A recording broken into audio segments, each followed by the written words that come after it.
birini dövmem lazım, acil gelmen lazım.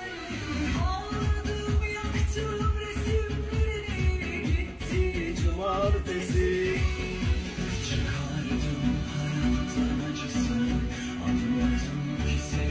Lan patates misin, kabak mısın? Gelmen lazım, acil. Bugün birini dövmem lazım. Unutmadım ayrılık acısını kabak. Şimdi, cumartesi.